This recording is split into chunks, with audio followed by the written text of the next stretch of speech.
لو میرا بچہ پانی پیو، ایسے تھوڑی ہوتے ہیں، یہ تو خوشی کا موقع ہوتا ہے نا۔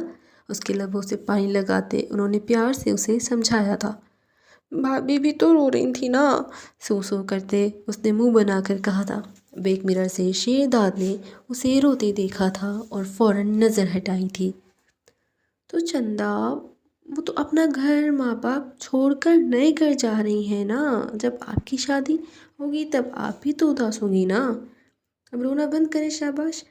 اس کے آنسو پہنچتے انہوں نے محبت سے اسے پچکارا تھا۔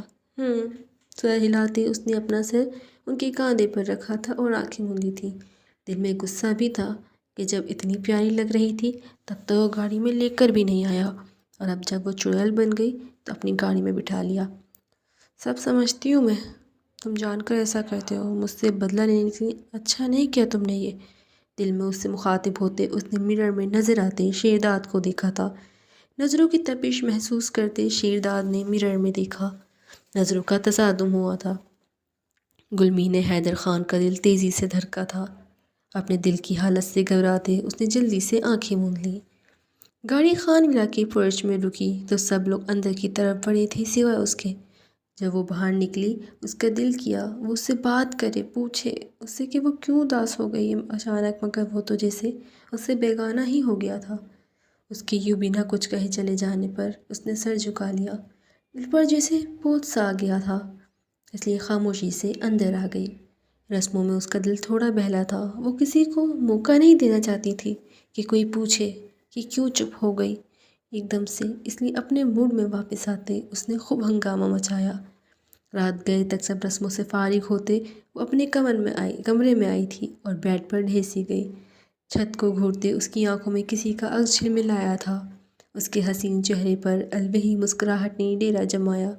بہت ہو گیا، اب تم سے صاف اور کلیئر بات ہوگی، بس ایک بار بھائی چلے جائیں پھر کرتی ہوں تمہیں ڈیل۔ اس کے عکس سے مخاطب ہوتی وہ گہرا مسکرائی تھی۔ اگلا دن ایک بار پھر بھرپور مصروفیت لیے طلوع ہوا تھا۔ گھر مہمانوں سے بھرا ہوا تھا، ایسے میں اسے کسی چیز کی فرصت ہی کب تھی۔ وہ پورا دن ہی ایمن کے ساتھ چپکی رہی تھی۔ ولیمہ اچھے سے ہوا اور بالآخر شادی کے تمام فنکشنز ختم ہوئے تھے، اور آج وہ سب ایئرپورٹ ان دونوں کو سی آف کرنے آئے تھے۔ ان سب کی آنکھیں نم تھیں۔ ابھی تو گھر میں رونق ہوئی تھی اور اب دیکھے سناٹا ہونے والا ہے۔ روتے ہوئے فریہ حیدر خان نے اپنے لاڈلے کا ماتھا چوما تھا۔ اچھا بس رونا بند کرو خانی، یہ روتے ہوئے الوداع نہیں کرتے۔ حیدر نے ان کے گرد ہزار باندھا تھا۔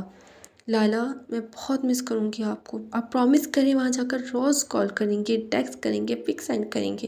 زابیار کے سینے سے لگی وہ روحان سی ہوئی تھی۔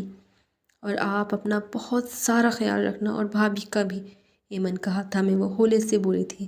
اس نے مسکرا کر جھک کر اس کا ماتھا چوما تھا۔ جو میری گڑیا بول رہی ہے وہ سب فالو کروں گا، مگر آپ کو بھی مجھ سے پرومس کرنا ہوگا۔ وہ کیا؟ اس نے سینے پر سے سر ہٹایا، اس نے پوچھا۔ مما کو تنگ نہیں کرنا، ماوا سے لڑنا نہیں ہے، زارون کو بڑا بھائی دل سے ماننا ہے۔ اس کی ناک ٹچ کرتے وہ شرارت سے بولا تھا۔ ڈن۔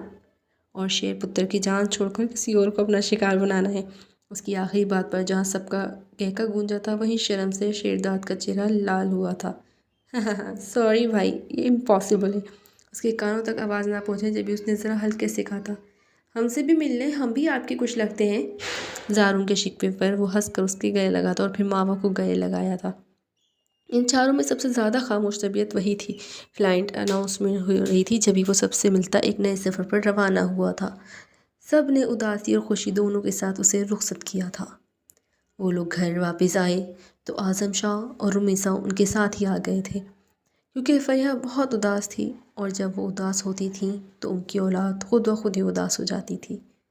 فریہ ایسے تھوڑی نہ کرتے ہیں، بس چند سال کی بات ہے، پھر تو اس نے یہیں آنا ہے نا۔ اب مجھے دیکھو، کتنے سالوں سے شادی نہیں آیا، مجھے بھی اس کی یاد آتی ہے، مگر اس کے مستقبل کی خاطر میں چپ ہوں۔ رمیسا نے ان کا ہاتھ تھام کر محبت سے سمجھایا تھا۔ مما، رومیانو بالکل ٹھیک کہہ رہی ہیں، دیکھیں نا، آپ اداس ہیں تو ہم بھی اداس ہوں گے، پھر ہمیں دیکھ پلوں میں بھی اداس ہو جائیں گی، پھر جب سب اداس رہیں گے تو بھائی کو کتنا برا لگے گا نا۔ اپنے ماں کے قدموں میں بیٹھتے گلمینے نے محبت سے ان کا ہاتھ تھاما تھا۔ فریہ نے آگے بڑھ کر اس کا ماتھا چوما۔ اپنی اولاد انہیں بے حد عزیز تھی، مگر کیا کرتی، وہ ابھی صرف 17 سال کی تھی، ناسمجھ تھی۔ وہ نہیں چاہتی تھی کہ اسے آگے مسئلہ ہو، جب ہی اس پر سختی کرتی تھی۔ مما دیکھیں، جو کبھی نہیں ہوا وہ آج ہوا ہے۔ ہماری باہلی نے سمجھداری والی بات کی۔ اب تو آپ خوش ہو جائیں۔ زارون کی بات پر جہاں سب کا کہہ گونجا تھا، وہیں اس نے تنک کر اپنے لالا کو دیکھا۔ زیادہ شوق ہے نہ ہو لالا، پیپرز ہونے والے ہیں، آپ اپنی خیر منائیں۔ اس کی پڑھائی سے بھاگنے کی عادت پر اس نے خفیف سا طنز کیا تو اس نے گلمنے کو زبان چڑھائی تھی۔ بی بی، اپنا مستقبل تو سیٹ ہے، ڈگری لے کر بابا کے بزنس کو اونچائی پر لے کر جانا ہے۔ آپ یہ سعدی بھائی کب آئیں گے؟ ان سب کا اپنا ہی انداز تھا رمیسا کو مخاطب کرنے کا۔ کہہ تو رہا تھا جلدی ہی آئے گا، بس میں تو سوچ رہی ہوں لڑکیاں دیکھنا شروع کر دوں تاکہ بیوی ہوگی تو جلدی جلدی واپس آیا کرے گا۔ ان کی بات پر اعظم شاہ کے چہرے پر مسکراہٹ آئی تھی۔ رومی آنو، یہ نہ ہو سعدی بھائی اپنی پسند سے کریں، ذرا خیال رکھیے گا۔ اس کے شرارتی انداز پر رمیسا جہاں سی تھی وہیں فریہ نے اپنا سر پکڑا تھا۔ یہ لڑکی بالکل بھی باز نہیں آتی تھی اپنی حرکتوں سے۔ چلو آنو کی بچی، بہت چھٹیاں ہو گئی ہیں، پڑھنے بیٹھو، اگلے مہینے پیپرز ہیں تمہارے، اور کوئی فکر ہی نہیں۔ اس کے سر پر کھڑے ہو کر زارون نے اسے کہا تو وہ منہ بنا کر اٹھی تھی۔ چلے جی ہم تو چلے، آپ لوگ کریں میٹنگ ہمارے بغیر۔ سڑا ہوا منہ بنا کر وہ زارون کے پیچھے گئی تھی۔ ویسے کب آ رہا ہے واپس، کچھ بتایا سعدی نے؟ نہیں، کچھ کہتا ہی نہیں ہے، بس ایک ہی بات کے کام بہت ہے، کام بہت۔ اب بتائیں ذرا ایسا بھی کیا کام جو گھر کو ہی بھول گیا ہے؟ بھولا کہاں ہے، روز تو گھنٹے 2 گھنٹے بات کرتا ہے۔ ان کا روٹھا روٹھا انداز دیکھ اعظم شاہ فوراً بولے تو انہوں نے سر جھٹکا تھا۔ سلام سر۔ وہ آفس میں داخل ہوا تو بلال وہاں پہلے سے ہی موجود تھا۔ کیس کہاں تک پہنچا؟ سر کوئی پیش رفت نہیں ہے، پنچایت نے معاملہ رفع دفع کر دیا ہے۔ بات اگر پنچایت میں ہی لے کر جانی تھی تو ضرورت کیا تھی پولیس میں لانے کی؟ انہیں لوگوں کی وجہ سے لوگوں کو انصاف نہیں ملتا۔ وہ بلال کی بات پر اچھا خاصا بھڑک اٹھا تھا۔